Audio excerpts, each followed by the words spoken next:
네,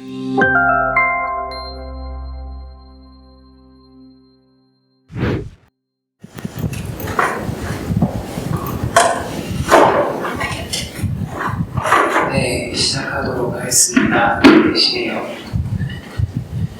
일단은 이 세션은 제가 지금 진행하고 있는 이 오픈소스 프로젝트, 시동포 프로젝트에 대해서 제가 지금 고민하고 있는 내용들, 그리고 현재 이제 어떤 구조로 코드가 짜여져 있는지 이런 것들에 대해서 이야기를 하면서 딥다이브 세션하고 지금 바로 뒤에 그 BOF, 버즈업 부더라고 해서 잘 훈련하는 세션을 이어붙여서 지금 진행을 할 겁니다.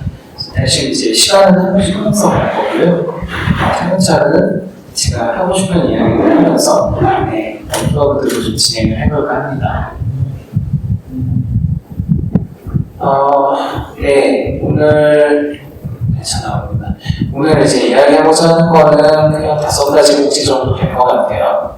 하나는 시카고의 생생한 코드 구조를 살펴보는 거, 그리고 그 시카고가 현재는 이제 GUI로만 되어 있는데 이 GUI로 되어 있는 거를 커맨드 라인 버전으로 만들면서 이제 그 커맨드 라인으로 수련하게 되면은 아웃풋으로 어떤 파일이 만들어지는 것도 많이 생각을 하는데 그럴 때 파일 분에서 어떻게 만들 수 있는지에 대한 이야기, 그리고 시카고의 웹 버전에 대한 이야기를 굉장히 많이 해주셨는데 거기에 대해서 지금 어떻게 하고 있는지에 대한 것들 말씀드리기도 하고요. 그 다음에 프론트엔드는 이제 어떤 클로즈 플랫폼 UI 프레임워크를 쓸 건지에 대해서 얘기를 해보려 합니다. 마지막으로 이제 호스티스라고 하는 산업 소식 프로그램의 기능 확장 측면에 대해서 이야기해보려고요. 그래서 시카고의 생산 코드 구조는 어떻게 돌아가는 거냐 말씀을 드리고자 합니다. 예전에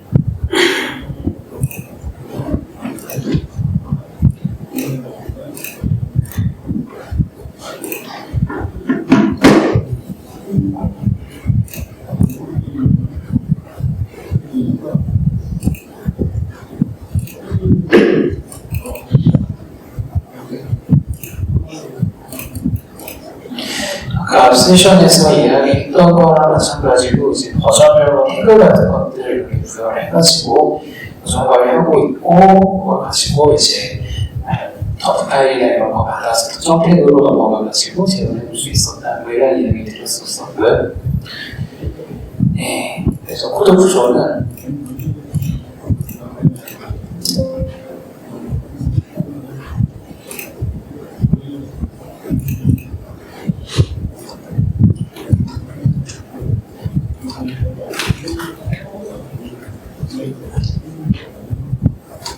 지금 이제 여기 프로젝트 현재 버전 기준으로 얘기를 하면 이 본 프로젝트 안에 이렇게 그 여러 폴더들이 이제 구성이 되어 있어요. 이제 MVVM 패턴 할 때 그 예전에는 이제 MVVM 패턴 적용하기 전에는 그냥 이벤트 핸들러가 있고 그 이벤트 핸들러에서 뭔가 데이터를 멤버 변수에다가 데이터를 넣어 조작을 해서 이걸 보여준다 이런 개념들을 많이 썼는데 요즘 MVV의 WPF나 문어나 이런 곳에서 쓰는 거 보면 이제 뷰 모델이라고 하는 걸 정의를 해놓죠.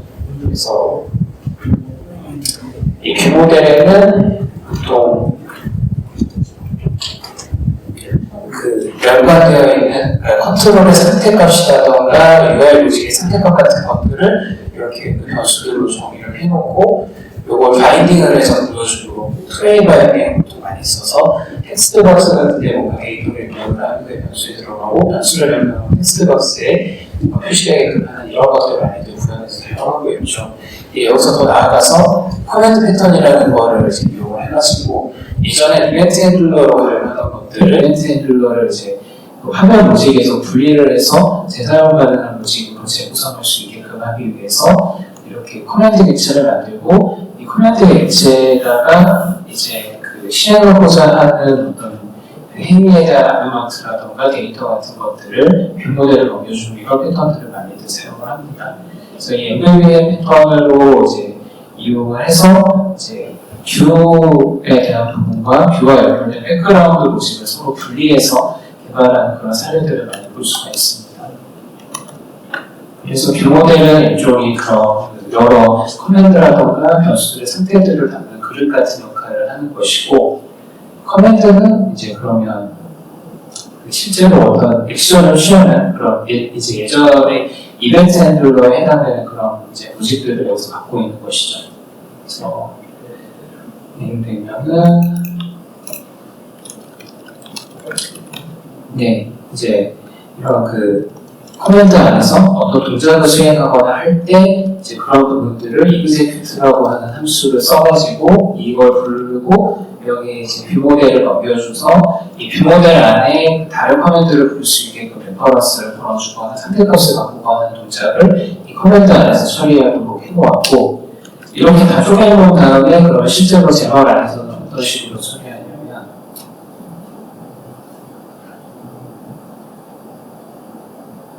페이지 좀 이거 들어가면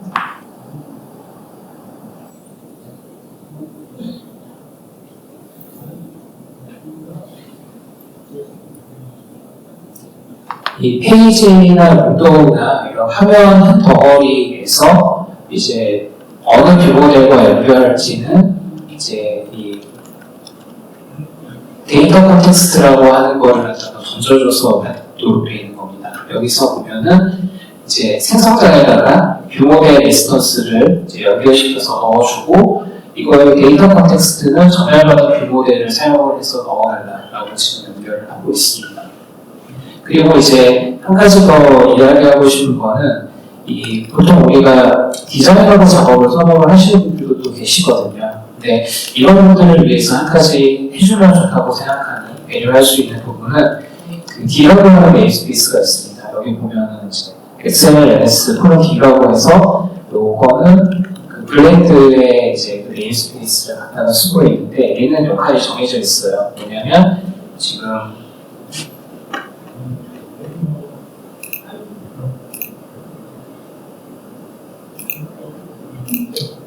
이거보다는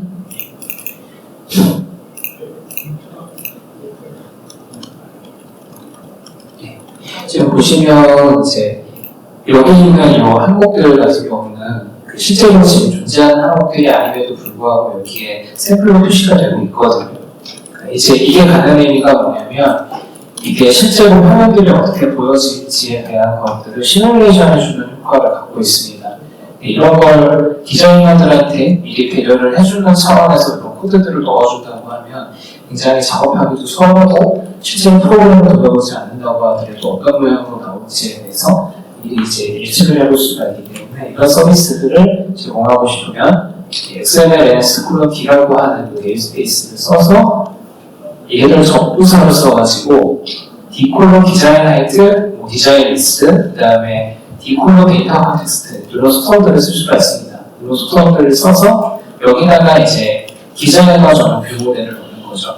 여기다가 이제 가짜 데이터, 더미 데이터들을 갖다가 이제 표출을 하도록 만들어주면 지금 이 디자인 타입에 보시는 것과 같이 존재하지 않지만 실제로 이제 렌더링이 되면 이런 모습이 될 겁니다라고 하는 샘플 데이터를 넣어줄 수가 있어서 코드로 작업을 하시는 선호하시는 분들에게도 만족감을 줄 수가 있고, 디자인 타입을 선호하시는 분들한테도 만족감을 줄 수 있는 그런 기법이라고 볼 수 있습니다.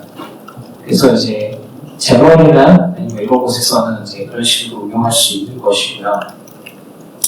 자, 이제 여기까지 얘기를 했을 때 보통 이제 이걸 웹이라고 얘기하면 여기까지 얘기를 하는데, 더 나아가서는 이제 우리가 그 IOC, Dependency Injection이라고 하는 것들 많이 이야기하거든요.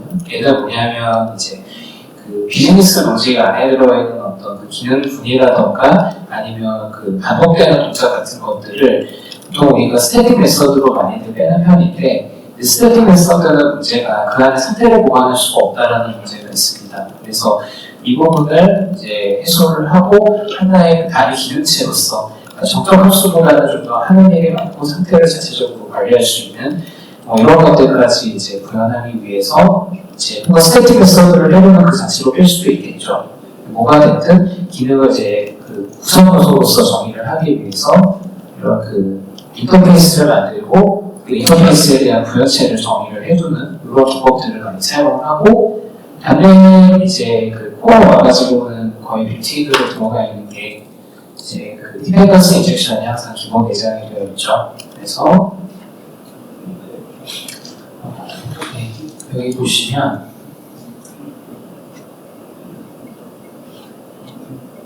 ASP 단내 그 코어 샘플을 보면 제일 많이 들어가는 거지만 호스트 빌더라고 하는 것을 쓰실 수가 있어요. 호스트 빌더 안에는 뭐가 들어가냐면 그 디펜던시 인젝션에 대한 것들도 코드가 들어가지만 그거 말고도 이제 우리가 일상적으로 많이 쓰는 것 중에 이제 그 애플리케이션 설정 같은 것들 그런 것들을 이제 여기에다가 커맨드 라인과 같이 합성해서 넣을 수 있게끔 하는 그런 기능도 들어갈 수가 있고 그 외에 로깅이라던가 아니면 복잡한 어떤 구성 요소 같은 것들 그런 것들을 쉽게 호스트라고 하는 가상의 그런 그 주체에다가 서비스를 주입을 해서 내가 은행에다 이득을 맡기고 되찾을 때랑 마찬가지로 언제든 이제 서비스들을 등록을 해놓고 필요할 때마다 서비스의 새로운 인스턴스를 만들도록 요구할 수도 있고 아니면 한번 만들어 두었던 싱글턴 인스턴스를 계속 가지고 와서 쓸 수 있게 이렇게 만들 수가 있는데 이제 이렇게 만들게 되면은 이제 스태틱 메서드, 스태틱 키워드를 안 쓰고도 싱글턴 인스턴스를 정의할 수가 있게 되는 거죠. 그래서 이런 형태로 서비스를 만들어서 코드를 일관성있게 유지 관리를 할 수가 있고 여기 보시면 아까 그 WPF에서 생성자를 갖다가 재정의를 할 수가 없게끔 되어 있거든요. 근데 이제 생성자를 재정의를 할 수 있도록 이제 샘플 코드가 물론 다 보여드리지는 않지만 그런 식으로 이제 약간 그 메커니즘을 바꿔놓고 여기서 어떤 걸 하고 있냐면 제가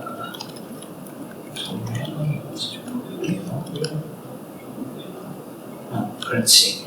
이제 이 창과 페이지에서 쓰는 창 그 자체랑 뷰 모델이라고 하는 거를 여기 그 DI 프레임워크에다가 등록을 해놨습니다. 그래서 예를 들어 이 애드 윈도우 같은 경우를 샘플을 보면은 이 애드 윈도우에서 그 애드 트랜지언트라고 하는 거를 조건에 맞춰서 불러주게 됩니다. 그래가지고 창이 그 메인 UI 창을 제외하고 나면 나머지 다이얼로그나 파워나 이런 것들은 보통 필요할 때마다 새로 만들고 새로 다 하고 나면 할당 해지를 하는 이런 패턴을 보이기 때문에 그때그때 요청을 받을 때마다 새 인스턴스를 만들어달라 라는 취지로 애드 트랜지언트라고 하는 형태로 등록을 하게 되는 겁니다. 그리고 걔 중에는 그런 경우도 있을 수 있죠. 이제 WPF 페이지나 다이얼로그를 만드는 건데 만들어서 바로 쓸 수 있는 경우도 있지만 아닌 경우도 있을 수 있거든요. 그럴 경우에 만들어질 때마다 나름의 초기화 작업 움직이나 알고리즘 같은 걸 넣어야 되는 경우 그럴 때 이 대리자를 하나 지정을 해서 그 창을 만들고 난 직후에 나름의 초기화 작업을 이제 새로 이 팩토리를 부를 때마다 그때마다 실행을 해달라고 이렇게 코드 등록을 하는 것까지 할 수가 있는 거죠.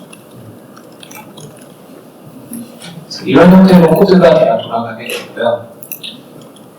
이제 여기서 또 살펴볼 만한 거는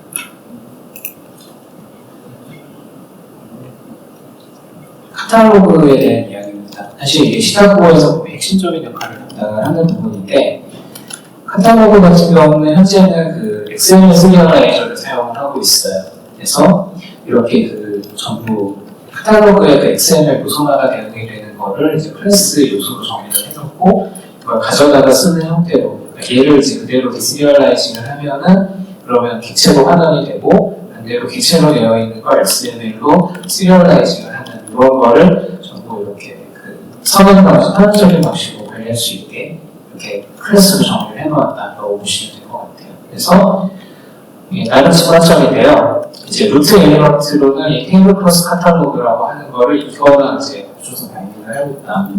그 외에 또 이제 컴패니언이라던가 인터넷 서비스 이런 요소들도 각각 다 클래스로 정의를 해놓은 상태입니다.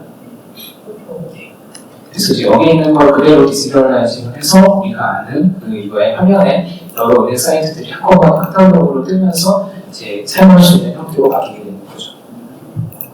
그리고 카탈로그 사이트 같은 경우에 처음에는 아무것도 없었습니다. 그냥 기터 페이지에 달랑 이렇게 XML 파일도 올라가고 그냥 그거 받아가지고 다운로드해서 쓰는 게 전부였는데 요즘은 많이 지니고 해서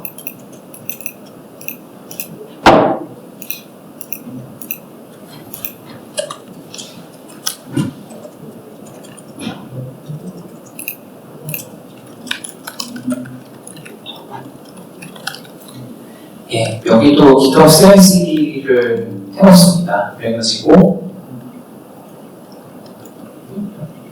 간단하게 이제 빌더라고 하는 C# 콘솔 프로그램을 만들었어요. 그래가지고 여기서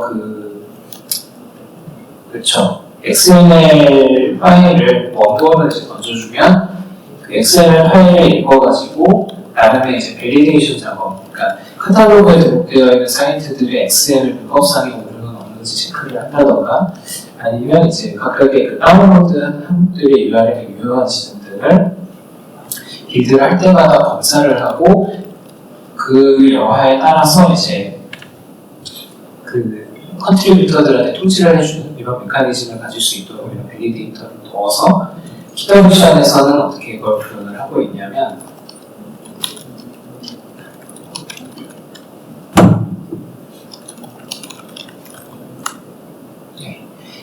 보시는 것처럼 카탈로그 빌더를 빌드를 하고 그 다음에 여기서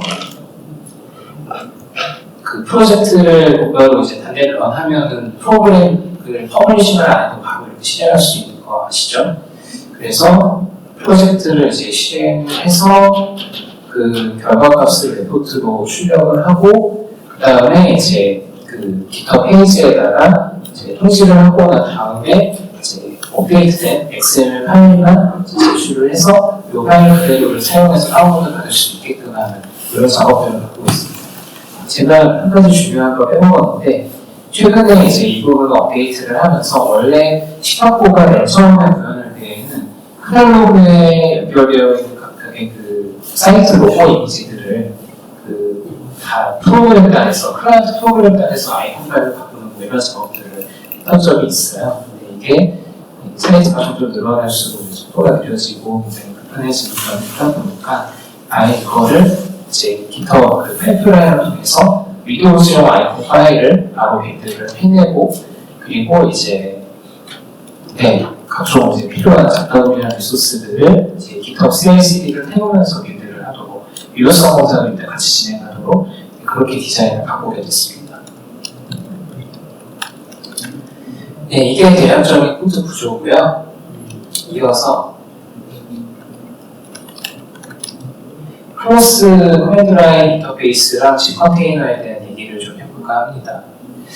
이제 요거는 뭐냐면 이제 시타코가 지금까지는 보시면 이제 그 UI에서 특정 인터넷 사이트, 은행 사이트를 더블 클릭해서 들어가게 되면은 그냥 뭐 거기서 필요로 하는 프로그램들 리스트 XML 파일 받아가지고 설치해주고 그러고 뭐 인터넷 브라우저 띄워주고 하는 게 전부의 그런 건데, 근데 이제 위도우 샌드박스로 할 수 있는 일이 이제 이런 것뿐만이 아니라 뭔가 애플리케이션을 이제 격리된 환경에서 실행할 수 있도록 한다던가 아니면 이제 보안에 관련된 어떤 테스트라던가 개발자를 위한 테스트 환경을 구축한다던가 뭐 이런 것들을 이제 고민을 하면서 위도우 샌드박스를 쓰시는 경우가 더 많을 걸로 설명하게요.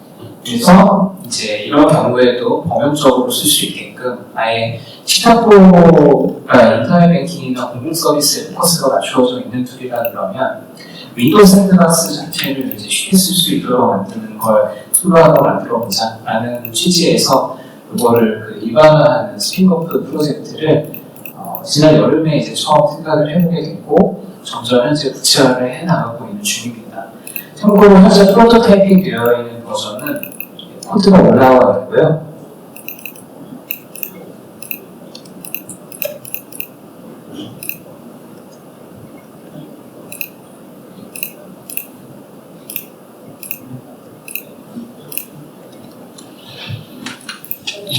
그래서 특별한 내용은 없습니다. 이제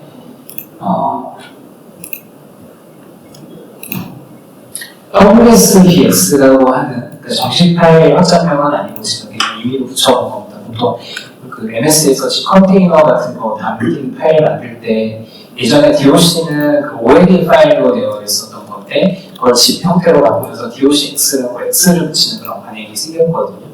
네, WSB는 원래 XML로 되어 있는데 이 XML 외에 그 각종 포함하고 싶은 스크립트라는 프로그램들을 담는 이런 확장 컨테이너로 zip 파일 형태를 사용해서 일반 zip 파일하고는 구분되는 WSBX 파일을 제 나름대로 이제 장착을 해서 여기서 이제 파일을 이제 실행하고 빌드하고 하는 이런 과정들을 만들어 보게 되고요.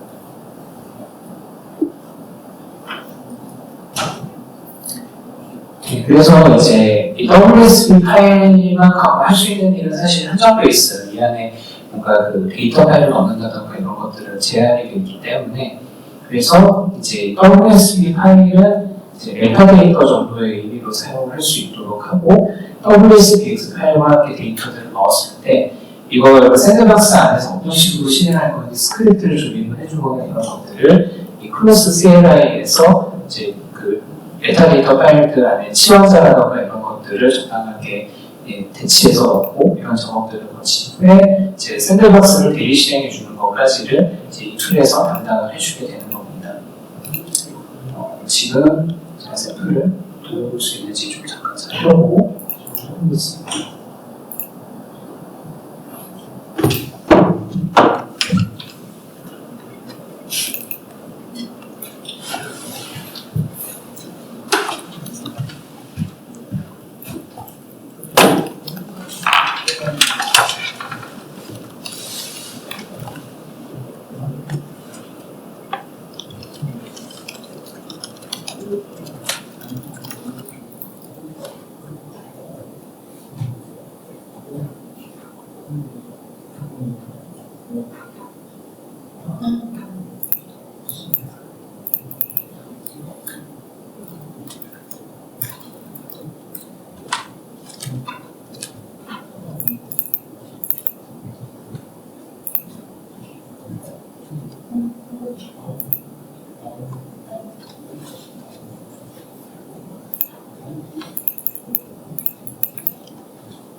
제가 이거를 샘플을 되게 오랜만에 돌려보다 보니까 좀 준비가 미흡했는데요.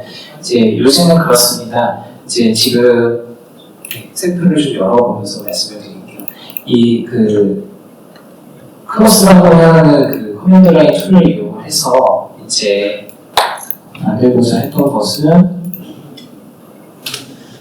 그 WSB 파일을 만든 후에 이제 그 파워쉘을 이용을 해서 이제 그 인터넷 익스플로러, 그러니까 예전에 우리가 그 인터넷 익스플로러 같은 경우는 그냥 iExplorer EXE만 실행을 하면은 바로 이렇게 브라우저가 뜨는 형태로 그렇게 되어 있었는데 요즘 같은 경우는 그걸 그렇게 실행을 하려고 하면 엣지로 넣어버리거든요. 근데 이제 예전 인터넷 익스플로러를 그래서 다시 보고 싶으면 약간 좀 불안한 방법을 써야 되는데 그게 이제 그 파워쉘을 이용해서 인터넷 익스플로러 그 뷰 오브젝트를 컴 오브젝트를 초기화를 해서 그걸 가지고 아이를 띄우는 그런 방법을 써야 됩니다. 그래서 요거를 이제 샌드박스 안에서 실행할 수 있도록 패키징하는 샘플을 불러온 거고요. 대단한 건 없습니다. 여기 보시면 이제 이렇게 그 지정된 클래스 아이디를 써서 이제 인스턴스 만들고 그다음에 얘는 컴 오브젝트이기 때문에 비지블이라는 속성을 특으로 맞춰주고 내비게이트 합수를 부르면 이게 그 인터넷 익스플로러 본체 그 컴 인스턴스거든요. 그래서 참 보여주고 그 다음에 이제 이그젠.com으로 들어가세요라고 지금 이렇게 지시를 하고 있는 겁니다.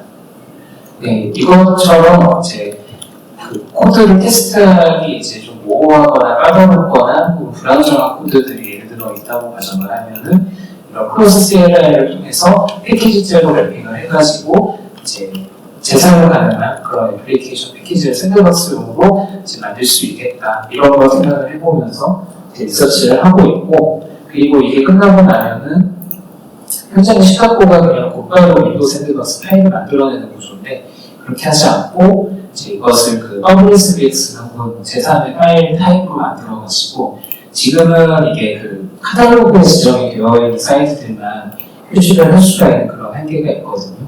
그걸 넘어서서 커스텀화된 그런 사이드 패키지들을 커뮤니티에 만들어서 공유할 수 있도록 하는 그런 걸 만들기 위해서 더 많은 기능을 제공하기 위해서 이런 걸 지금 기획을 해보고 있는 단계입니다라고 말씀드릴 수 있겠습니다. 그래서 시각보여도 나중에 이게 들어가게 될 거예요. 예, 그리고 이게 가장 많은 분들께서 열정적으로 이야기해 주시는 주제인데 바로 맹용 시탁보에 대한 얘기입니다. 그래서 시탁보를 처음 만들게 된 거는 윈도우에서 인터넷 뱅킹이나 공공 금융 서비스 사용하다가 너무 불편한 점이 많아가지고 시작을 했는데 정말 안타깝게도 맹용으로도 이게 엄청난 퀄리티로 초월이식이 되고 있더라고요. 그래서 인터넷 뱅킹을 이제 되게 썼을 때조차도 보안 플러그인을 깔아야 되는 그런 아픈 경험을 해야 되다 보니까 이제 내 앱을 더럽힐 수는 없다 이런 이디치를 가지고서 열심히 피드백을 넣어주고 계셔서 저도 브레이크를 보고 있습니다. 그래서 맥의 경우는 인텔백은 안타깝게도 지원 대상은 아니고요. 여러분들께서 지금 구입하실 수 있는 애플3 컨트롤러 되어 있는 맥이 암기반이거든요. 이 맥 버전들의 경우에는 버추얼라이제이션 프레임워크라고 하는 거를 지원을 하고 있습니다. 그래가지고 버추얼라이제이션 프레임워크를 써서 일단 리눅스 가상 머신 만드는 건 원활하게 잘 되고요. 이제 맥이 이제 사실 포인트인데 정말 좋은 일이죠. 애플이 이제 맥용 공구 이미지를 본인들 쓰기엔 서버를 써가지고 다운로드할 수 있게끔 정식으로 경로를 열어놨습니다. 그래서 이제 맥용 이미지를 가상화 용도로 띄우기 위해서 처음부터 끝까지 이제 프로그래밍 방식으로 접근을 할 수가 있게끔 열렸기 때문에 이제 여기서 더 나아가서 제가 하고 싶은 건 물론 이걸 쉽게 개발하고 빠르게 개발을 하려고 하면은 스위프트나 오브젝티브 C 가지고 개발하는 게 좋긴 좋아요. 저는 가능하면 욕심이 있기 때문에 이것마저도 댄스를 해보고 싶다는 생각이 있습니다. 그래가지고 지금 어떤 리서치를 하고 있냐면 좋다고 좀 열어서 볼게요.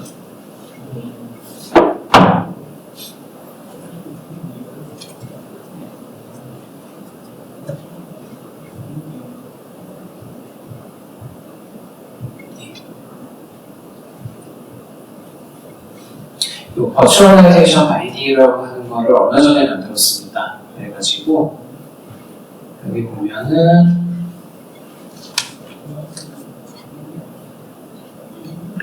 API 데피니션이라 그래가지고 지금 그렇게 복잡하지 않고 간단한 것들은 먼저 이렇게 바인딩을 넣어보고 있어요. 그러니까 이게 뭐 하는 프로젝트냐면 여러분들 엑스코드 가지고서 파일 열어보시게 되면은 헤더 파일들 정의되어 있는 거 보시면 이제 좀 특이하게 되어 있거든요. 이게 오브젝티브 C 스타일의 헤더는 이제 표준 C 공법이랑 좀 다르게 되어 있거든요. 근데 이런 것들을 이제 단넷에서는 자바린에서 이 오브젝티브 C나 스위프트로 이렇게 익스포트 되어 있는 프레임워크나 스태틱 라이브러리 같은 것들을 나름의 이제 거기도 보면 네이밍 랭글링이라던가 이런 규칙성이 정의가 되어 있는 게 있어요. 자바는 JNI가 이제 랭글링하는 패턴을 써서 자바는 네이티브랑 가격 브릿지 넣어가지고 토신하듯이 이제 오브젝티브 C도 그런 패턴으로 쓰는 것들이 있는데 이제 이런 거를 프레임워크를 잘 정의를 해놓고 적당하게 C샵에서 비슷하게 재현할 수 있는 그 규칙에 맞는 C샵 코드를 작성을 해주기만 하면 나머지는 이제 오브젝티브 C로 되어 있는 네임 랭글링 규칙을 이제 그대로 준수를 해서 C샵에서 다이렉트로 할 수 있는 그런 DLL을 만들어주는 이런 바인딩 라이브러리 기능이 있습니다. 근데 이게 자바린에서 처음 시작을 해서 점점 발전해서 지금은 자바린이 마오이가 됐죠. 이제 마오이에서 기능의 일부로 오브젝티브 C 프레임워크나 라이브러리를 계속해서 이제 네이티브 걸 불러다가 쉽게 쓸 수 있게 그렇게 지금 만들고 있는 중이고, 이거는 이제 CS 프로젝트 파일 타입을 보면은 여기 비즈 바인딩 프로젝트라고 하는 속성이 지정이 되어 있습니다. 이걸 툴로 지정을 해주면 얘는 일상적으로 쓰는 C# 프로젝트랑 좀 다르게 돌아가요. 그래서 오브젝티브 C 바인딩 API 데피니션 코어 소스 이런 식으로 이렇게 나눠놓거든요. 그러니까 이게 MS 빌드의 한 태스크인데 이 API 데피니션 CS 파일을 시작 컴파일러한테 던지기 전에 나름의 이제 그 규칙을 정의를 해놓은 그 작업들을 코드들을 이제 적당한 코드로 바꿔주세요라고 하는 거를 지금 MS 빌드더로 요청을 하고 있는 겁니다. 그래서 이 작업을 거쳐서 최종 산출물을 이제 실제로 통신을 할 수 있도록 최적화된 그런 오브젝티브 C 코드를 이제 양산을 해가지고 이걸 가지고 시장 컴파일러한테 전달을 해서 우리가 아는 클래스 드라이버를 뽑아낼 수가 있는 거죠. 그래서 이런 번역 작업을 진행을 하고 있고, 정말 다행스러운 거는 이 버추얼라이제이션 프레임워크를 돌리기 위해서 창을 띄운다던가 이런 부분들은 이제 UI 프레임워크가 필요한데, 이 UI 프레임워크는 제가 인견기에는 그 코어 UI 프레임워크를 그대로 이용을 하는 것 같습니다. 그 맥이 표준 UI 프레임워크가 그대로 들어가기 때문에 이 부분은 뭐 기존의 자바린에서도 제가 지원을 해왔고, 마오리에서도 코어에서는 자바린이라는 맵을 사용하고 있기 때문에 크게 어디 벗어나거나 어긋나는 그런 기술들은 아니어서 무리 없이 잘 쓸 수 있겠다라고 생각을 했습니다. 그래서 이게 잘 이루어진다고 하면 우선은 랭용 버추얼 머신을 C# 바인딩을 이용해서 만드는 그런 작업을 해낼 수 있을 것 같고요. 더 나아가서는 이걸 일회용 VM으로 바꾼 다음에 우리가 아는 식탁부로 여기 입히는 것까지 그렇게 지금 작업을 전개를 해보려고 합니다. 네, 그리고 이제 우노나 아발로니아나 마오이나 일렉트론에 대한 이야기를 해볼까 하는데, 네, 여기서부터는 많이들 계시지 않아가지고 뭔가 선분할이 될지는 모르겠습니다만 그냥 궁금한 게, 혹시 그 우노나 아발로니아나 이런 단대 크로스 플랫폼 프레임워크, UI 프레임워크를 써보신 적이 있으신가요? 혹시 마오이 써보셨나요? 아, 어떤 거 같으세요?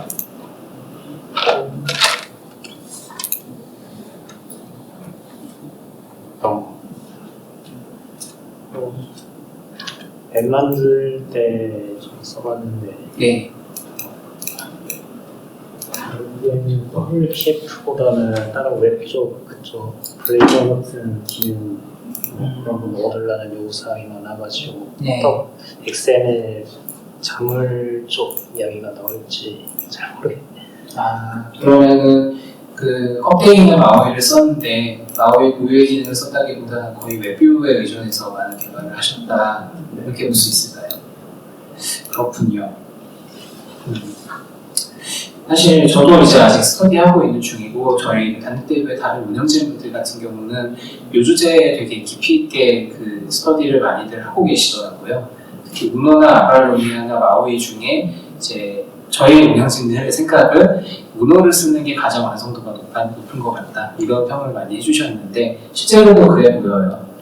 근데 이제 크로스 플랫폼에서 한 가지 재밌는 거는, 요즘은 이제 예전에는 파일 사이즈가 다만 5MB, 10MB인데도 아이고 왜 이렇게 커, 이런 얘기가 많았는데, 요즘은 뭐 스낵 같은 거 받을 때 보면은 몇백 메가씩 하는데도 아무렇지도 않은 거 보면 UI 프레임워크가 덧입어져 코드로 이렇게 되는 것 같지가 않아요.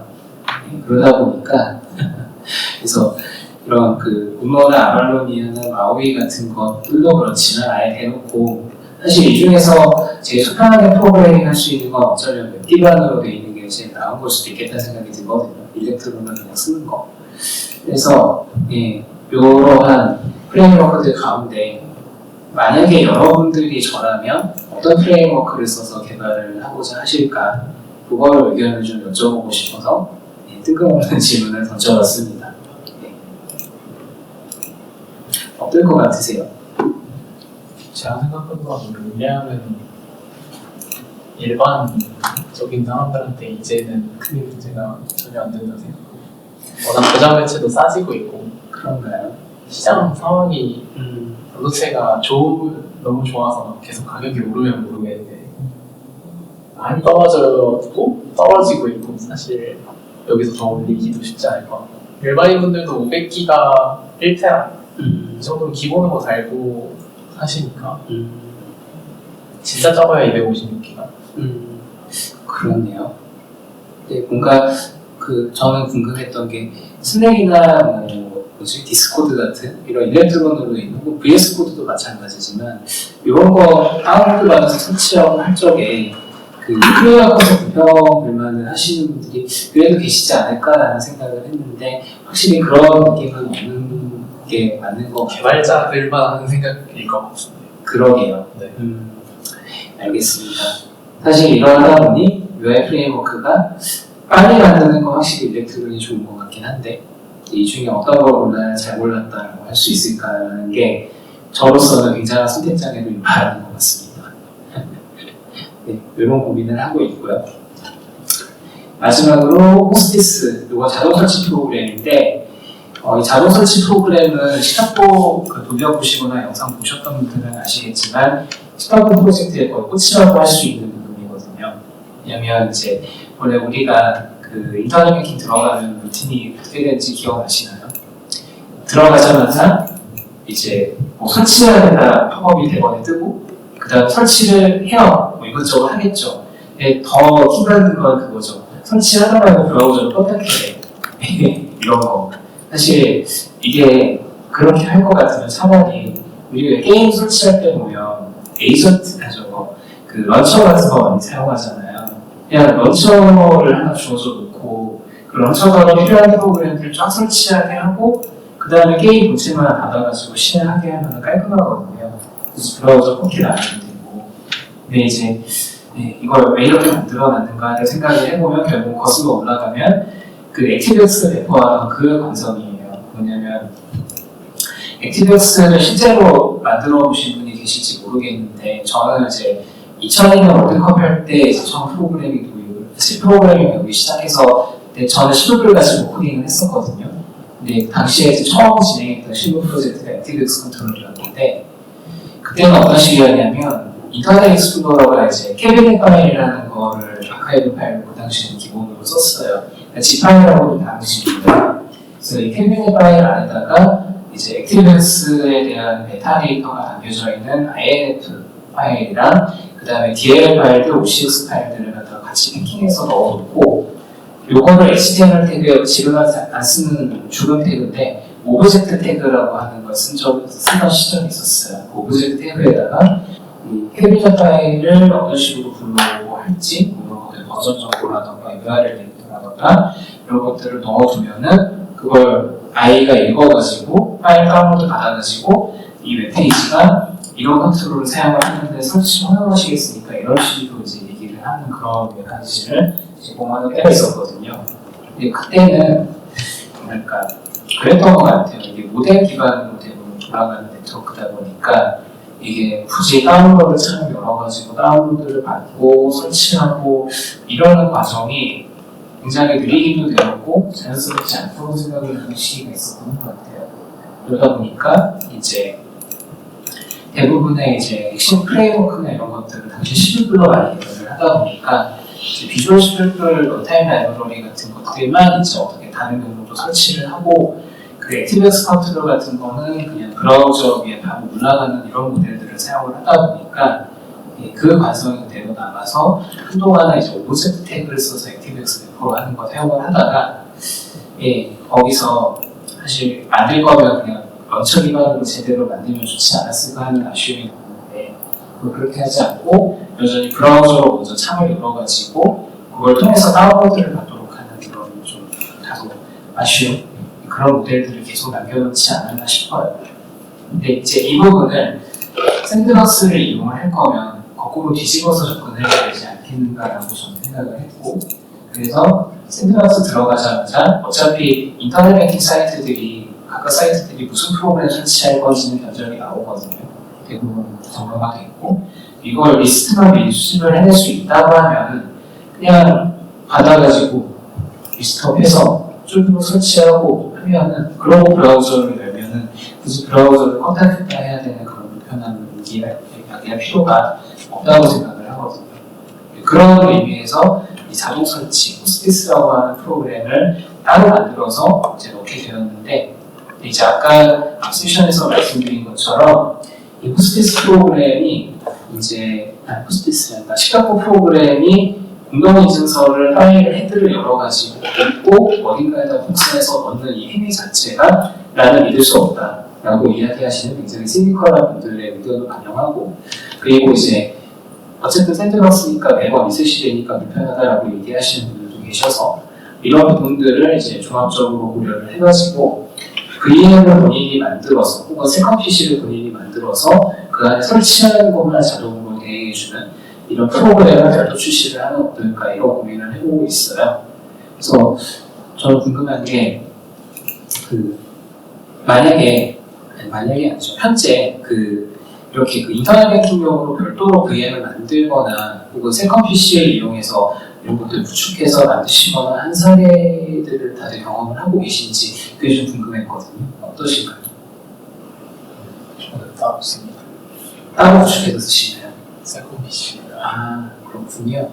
그러면 그 세컨 PC에 설치하는 작업을 할 때 특별히 설치를 자동화하거나 그러지는 않으시고 그냥 브라우저에서 그냥 그때그때 설치하시는 방법 쓰시는 거죠? 그냥 이거는 아예 설치를 해두고 지우지도 않고 그냥 사실상 뱅킹할 때만 쓰는 정도. 그쵸.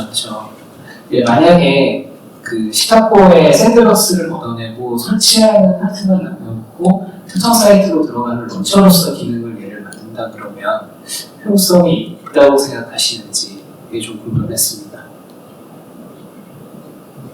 기업용으로는 쓸만한 것 같습니다. 기업용으로요? 네, 저희 회사에서 고객사 들어가서 데이터 예. 수집하는데 아, 그렇게 비슷한 방식으로 작동하고 있거든요. 그래요? 네. 알겠습니다. 그래서 이제 아예 설치만 전달하는 프로그램을 만들거나 이제 여기서 한 가지 더 얘기할 수 있는 거는 그럼 제거도 자동으로 해주면 안 되겠느냐는 얘기도 하시는데 이거는 기존에 우리가 아는 그 업체들이 굉장히 민감하게 생각하는 영역이고 그러다 보니까 여기서는 말씀 못 드립니다만 다들 아는 그 프로그램이 있죠. 그거 써서 제한코 지워질 수는 있다 라고 말씀드릴 수 있을 것 같아요. 저는 할 수 있는 얘기는 딜리버리까지만. 혹시 협업의 가능성은 없나요? 협업이요? 그 프로그램과.